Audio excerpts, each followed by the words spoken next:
Good morning बच्चों, यह तो आप जानते ही हैं कि कार्य करने की क्षमता को ऊर्जा तथा कार्य करने की दर को शक्ति कहते हैं।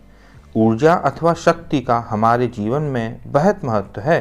किसी भी कार्य को करने के लिए जिस प्रकार हमें शक्ति की आवश्यकता होती है, उसी प्रकार हमारे कृषि संबंधी कार्यों जैसे उद्योग धंधों, परिवहन, यातायात आदि के लिए भी शक्ति का विशेष महत्व है। इन कार्यों के लिए शक्ति जिन संसाधनों से प्राप्त होती है, उन्हें शक्ति के साधन कहते हैं।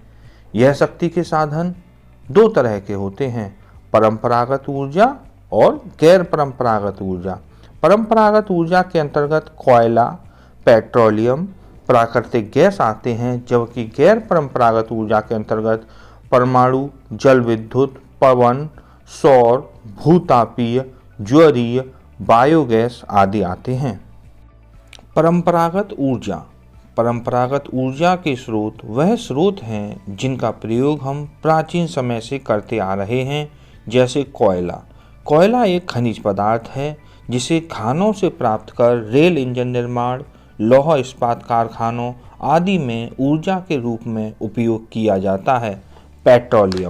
पेट्रोलियम जिसे हम खनिज तेल भी कहते हैं, खनिज तेल हमें अवसादी सेलों के छिद्रों से प्राप्त होता है।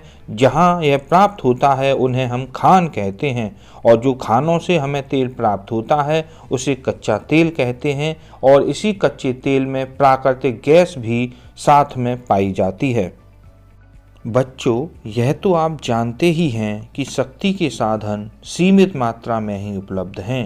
मनुष्य द्वारा परंपरागत ऊर्जा के स्रोतों का अंधाधुंध दोहन करने से आज स्थिति यह आ गई कि परंपरागत ऊर्जा के स्रोत सीमित मात्रा में ही रह गए हैं। अब हमें शक्ति के लिए ऊर्जा के गैर परंपरागत स्रोतों की आवश्यकता पड़ी। यह गैर परंपरागत ऊर्जा के स्रोत निम्न हैं, जैसे परमाणु के विखंडन से प्राप्त ऊर्जा को परमाणु ऊर्जा कहते हैं। जल विद्युत के अंतर्गत जल में टरबाइन लगाकर विद्युत उत्पन्न की जाती है, उसे जल विद्युत कहते हैं। सौर ऊर्जा, सूर्य से प्राप्त होने वाली ऊर्जा से जो शक्ति प्राप्त होती है उसे सौर ऊर्जा कहते हैं। पवन ऊर्जा, भारत के सागर तटवर्तीय क्षेत्रों एवं नदियों के किनारों में जहां काफ़ी तेज हवाएं चलती हैं, वहां पवन चक्कियों के समूह लगाकर पवन ऊर्जा का उत्पादन किया जाता है। आज के समय में ऊर्जा के इन्हीं स्रोतों का अधिकाधिक प्रयोग किया जा रहा है।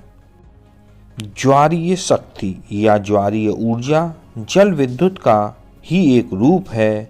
यह हमें समुद्र में आने वाले ज्वार भाटा की ऊर्जा को उपयुक्त टरबाइन लगाकर विद्युत शक्ति में बदलने से प्राप्त होती है। बायोगैस उत्पन्न करने के लिए मृत कार्बनिक पदार्थों की आवश्यकता पड़ती है, जिनके विखंडन से बायोगैस प्राप्त होती है। क्योंकि हमारा देश एक विकासशील देश है, हमें अपने परिवेश में आसानी से मृत कार्बनिक पदार्थ उपलब्ध हो जाते हैं। अतः बायोगैस ऊर्जा के स्रोत के रूप में एक अच्छी भूमिका में निखर कर आया है।